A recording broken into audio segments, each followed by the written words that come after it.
Children, we are back talking about Star Wars, and today we are talking about the worst Star Wars movie. Oh, shit, disabled second. God damn it! Well, I tried. Obviously, I'm kidding. I would have to be a fool to say that. We are talking about The Empire Strikes Back, the greatest Star Wars movie. Now, it's not my favorite. Hold your pitchforks and fire. It's not my favorite. But I will admit, in terms of quality, it is the best. But not my favorite. That comes in a couple of videos. So, The Empire Strikes Back is obviously the sequel to A New Hope, and it came out in 1980. 6 years. Wait, no. 3 years. 3 years. I still, for some reason, I still keep thinking that it came out in 74 for some bizarre reason. Forgot what movie came out in 1974. I keep confusing. But, regardless, this is the sequel to A New Hope, and is hailed as many as not only the best Star Wars movie, but one of the greatest movies of all time because of its cliffhanger. And I 100% agree. You know, this movie, I've referenced this movie quite often in terms of its cliffhanger, you know. But we're going to talk about it in detail. I'm pretty sure we all feel the same way here, right? It's the best of the Star Wars. I mean, it's great, right? Yeah. Oh, yeah. So let's talk about it. So right off the bat, I said this in my New Hope review, the Star Wars music for the opening crawl in this movie in particular just feels so epic. Like the opening crawl started and I just got so hyped. I was like, yes, watching Empire fucking Strikes Back, let's fucking go. I don't know, maybe it's because of the movie that I'm watching. I don't know. Regardless, I was, oh my god, guys, when that opening crawl started, I was a little kid all over again. I was so excited. So immediately we're thrown on Hoth, which it's a basic planet, but it still looks cool. Well, no pun intended, but it's a cool looking planet. There's better, don't get me wrong, but and right off the bat, I want to say that Luke took a massive L from that monster. Holy shit. But I will say that the effects in this movie, it looks like this is not a sequel to A New Hope. Because A New Hope, the effects hold up, but they're not, like, fantastic. Like, they're good in terms of, like, in terms of, like, the CGI and stuff. I'm not talking about the practical effects, because the practical effects are just as good, if not better, in this movie. But I'm talking about, like, the ships and the combat and all that. So some of it looks eh. In this movie, you cannot tell that this movie came out in 1980. This fucking movie has some of the best effects ever. From the ships to the lightsaber fights, everything just looks spectacular. So, yeah, immediately Luke gets fucked by a monster. You know, poor Luke. He took a massive L.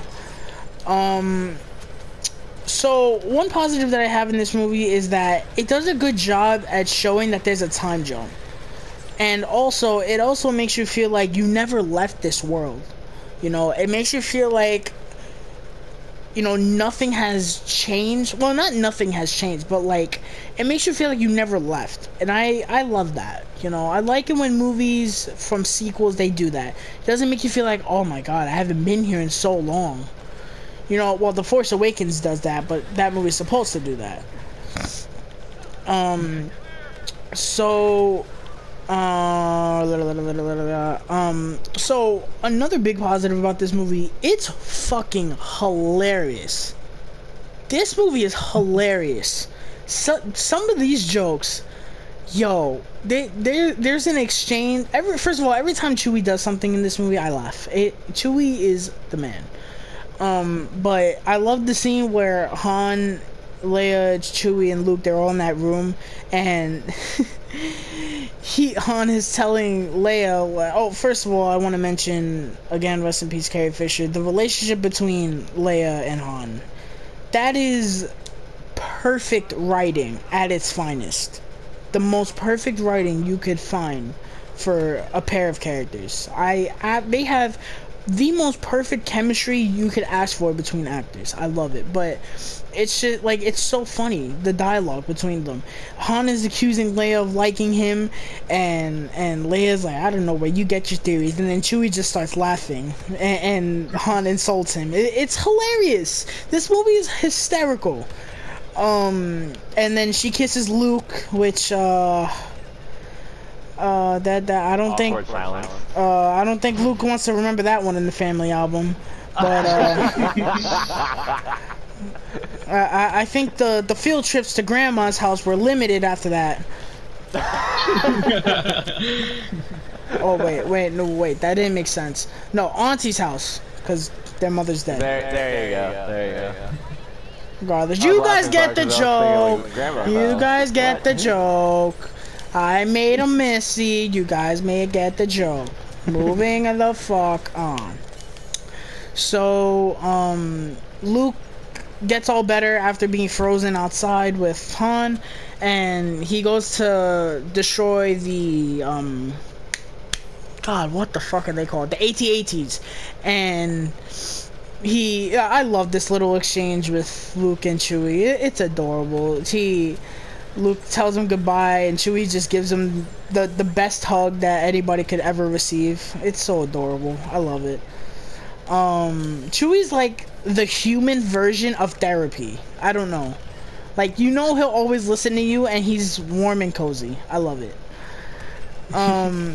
So then... Yeah, he's warm and fuzzy, alright. So then this brings us to the Battle of Hoth, and this... Oh my god. This is the most perfect action sequence you could find in a movie. This shit is epic. I love it. You know, from the action to the ending when they destroy the AT-ATs. You know, it's so great. I absolutely love it. Now, I didn't want to mention this until my Last Jedi review, but I'm watching this and I was thinking, man, this looks awfully familiar. I wonder what movie had a third act in which there were huge robots attacking a rebel base.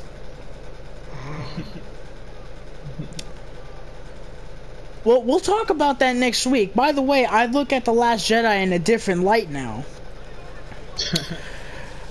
So, I put in my notes, I said, this battle reminds me a lot of the crate sequence from The Last Jedi. Connections, Disney? Question mark. Moving on, we also get the first taste of the Imperial March theme by the Jesus himself, John Williams. Probably the greatest piece of music ever written for a villain, that is. And oh my god, I love hearing it in this movie. Like, it's really hard to believe that we didn't hear it in A New Hope. Like, this is the first time we heard it. Yeah, when I heard it, I was just like, I didn't hear this right. I didn't hear this last movie. It's so great. The rhyme deaf or never. So then this brings us to the asteroid field chase sequence, and oh my god. This is the perfect example of a nail-biting action sequence. He gets into that. He tells them, "Oh, I'm gonna go into the asteroid field," and 3PO's freaking out. Leia's freaking out. Chewie's throwing shit, and they're getting in there, and they're just like, "Watch out! Watch out! Watch out! Watch out!" And the ships are shooting at. It is phenomenal. God, oh my god, I fucking love this movie. This shit is phenomenal. So then this brings us to the Dagobah stuff with Puppet Yoda. And Nintendo, I know you love Puppet Yoda just as much as I do, because that is the right Yoda. Prequels. Yep. Yeah, Puppet Yoda, he's a crackhead, and I love it. I love when he takes the... This is what 16 plus years in hiding does to you. This is what we're gonna end up in after quarantine. Yeah, right.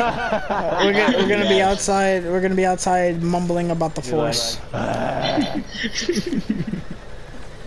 Yeah, I love the scene where he takes the flashlight from Luke, and R2 grabs it. And he's just like, and he starts banging on R2. Oh my god, I love Puppet Yoda. It's fantastic. So Yoda tells him, "Oh, I know how to find Yoda. I'll help you find Yoda." So then they go to his little hut and they leave R2 in the rain, which is discrimination towards droids. I'm filing for complaint. I don't want to hear it. You do that shit to BB-8, we're fighting. So Yoda is arguing with Ben, telling him, "Oh, he's not ready," and they reveal that that is Yoda. You know, he reveals that to him, and you know, it's a great scene. So then we get our first look, technically, at the Emperor, and this was my a positive in New Hope, and it's a negative here. Why did they show us the Emperor? I don't like that they did that.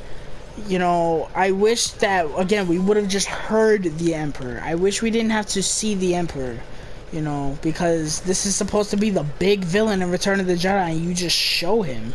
Now, granted, when he still comes in Return of the Jedi, it's epic, but still, it would have been nice to never see him, and then you just see this guy, you're like, whoa, who the fuck is this guy? Yeah, I kind of agree with you on that. So then we get to a scene where Darth Vader is having a sale on bounty hunters, and each of them has price tags. Oh, I'm kidding, they don't have price tags, but it looks like that. They're all standing in a row and they're auctioning off the bounty hunters. So we get a brief shot of a live action Bosk, and it looks terrifying. That is what nightmares are made of. I would never want to see that thing in my dreams. Holy shit, that is terrifying. First of all, the practical effects is fantastic, but oh my god, that is terrifying. And then we get our introduction to Boba Fett, and Boba Fett is a god.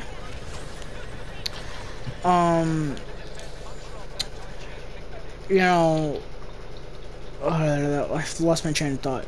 Moving on, Cloud City is, we get to the Cloud City, so this is basically the third act of this movie, so we get to Cloud City. It's a nice little planet. It's a weird planet though, like, you just built a whole city up in the sky. I don't know. So then we get to the scene where Han and everybody, they all go to Cloud City. They're like, oh, we need to fix the hyperdrive or whatever. So they go, and we get an introduction to Billy Dee Williams as Lando. And just like Donald Glover in Solo, this is picture perfect casting. Billy Dee Williams smashes this role out of the park. I love him in this movie. So then, Yoda foresees like trouble for Han and Leia and all of them. So Luke says, "Nah, fuck this shit. I'm gonna go to Cloud City." And Yoda, I love this scene because Yoda and Ben are telling him, "Listen, you can't go. You're not ready." And Luke's like, "Oh fuck you guys. I'm gonna do whatever I want." And they tell him, it's like, "Listen, this is not gonna work."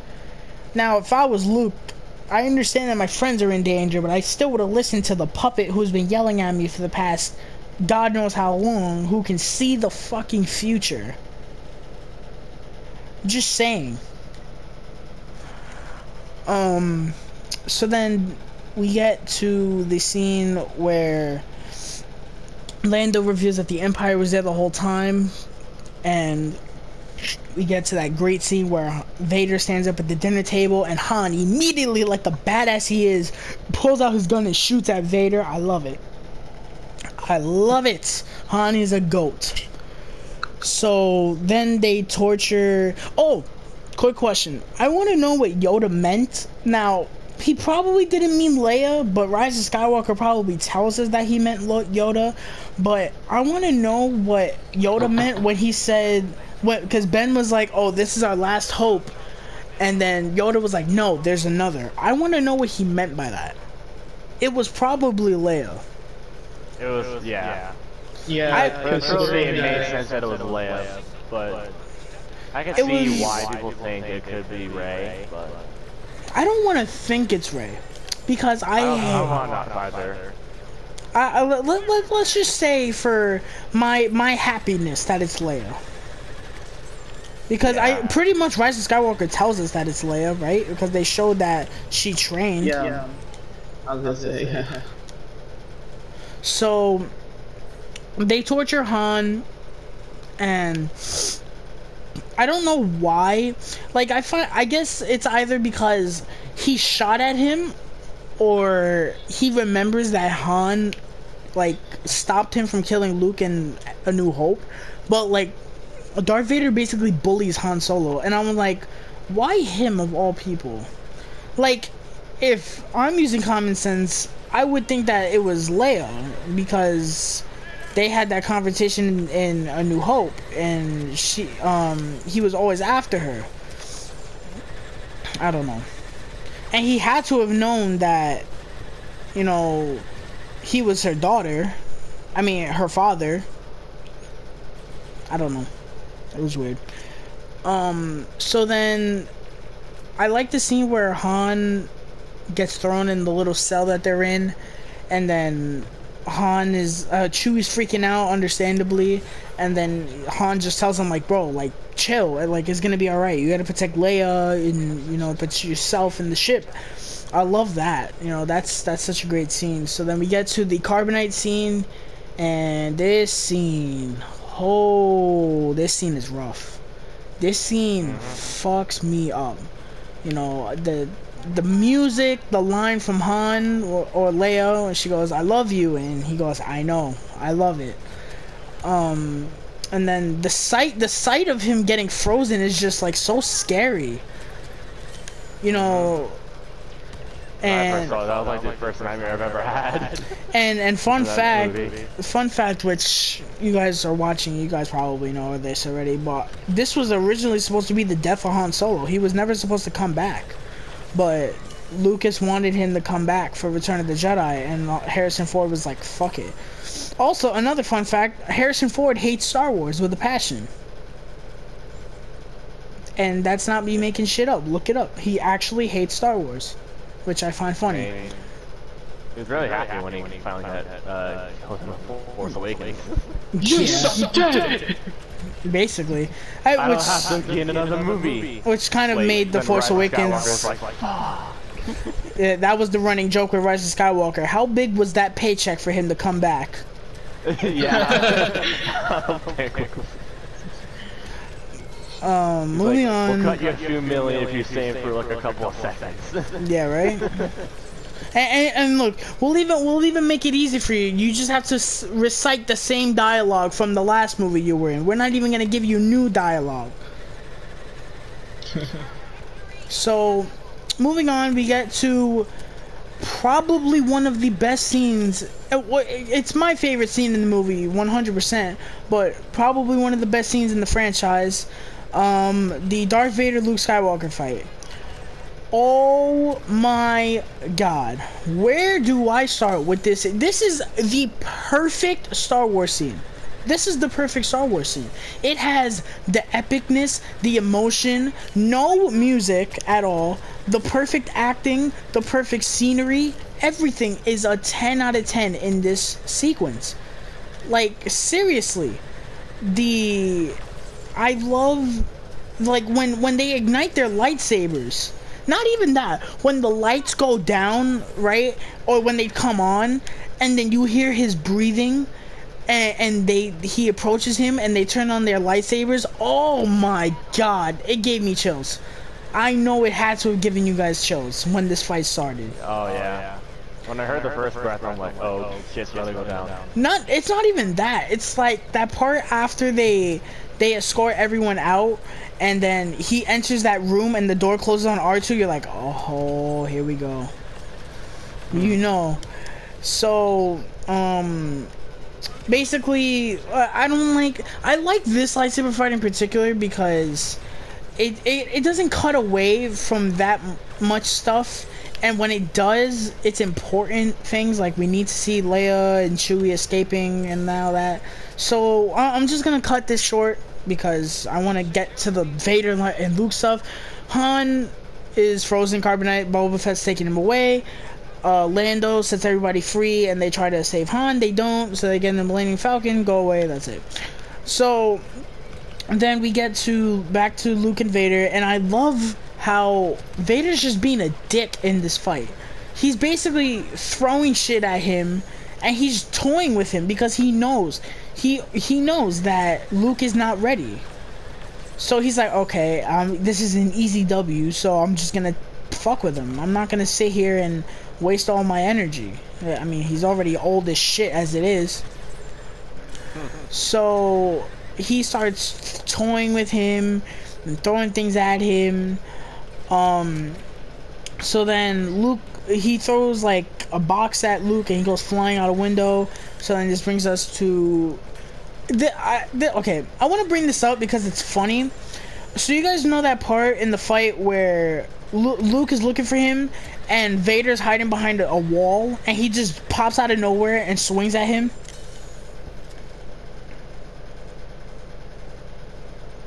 Yes? No?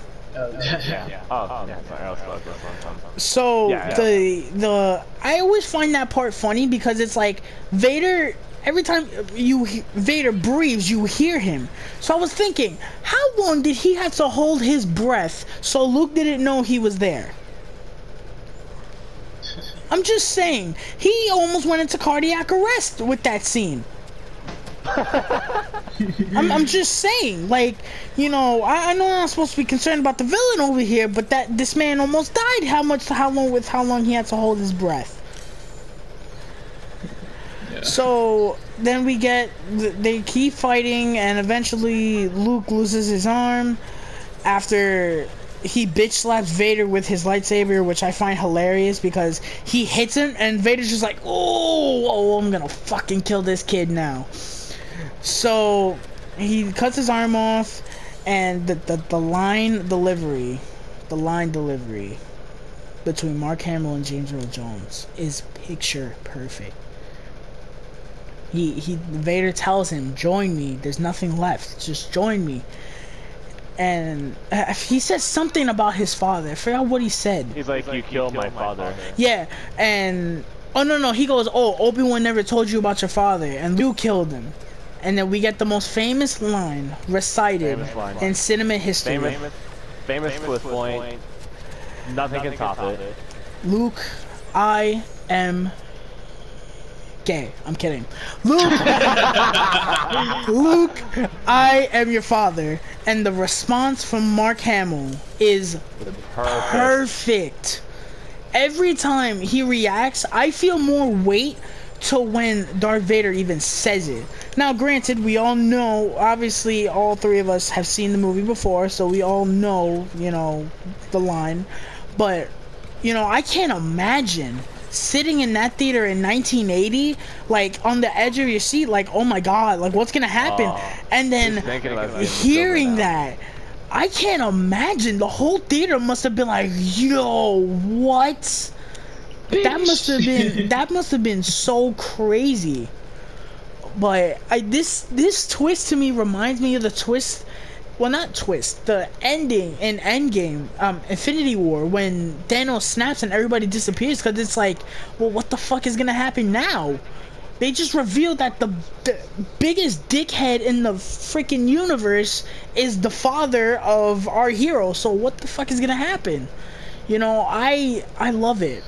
I love it. So Luke jumps down the shaft or whatever, and he's hanging from the bottom of Cloud City. Then I like this. I like how they reveal that Leia has the Force without coming out and saying it, because she hears Luke using, you know, the Force, and it's like, wait, how is she hearing him? And you put it together, oh shit, she has the Force. I like that. You know, I like that they did that. So I also like how they fly by the Star Destroyer where Vader's at, and you see Vader, but he's not the same. He's like I don't like. He confronts Luke, and he just doesn't know what to do with himself. You know, you can see that he's conflicted. I love that. So then that's pretty much the end. They plan to rescue Han on Tatooine, and the movie ends. That was The Empire Strikes Back. You know, I heard that this movie, like, when it first came out, it blew up everywhere because of the ending. I would love to go back in time and just, like, see that, you know. One of those moments in time you want to go back to. Hell yeah. But, that's... for my stepdad because This is that time traveler at that point in time. I'm imagining this to be that time traveler they're going back in time and just smiling when everyone's like, what? Yeah, right? Yeah. Just feel like, but yeah, that's gonna do it for The Empire Strikes Back. We all love this movie. It's a classic. My favorite Star Wars movie. That's just me. We're gonna be back Sunday. We're taking a little bit of a break. We'll be back on Sunday talking about Return of the Jedi and Force Awakens. I can't wait.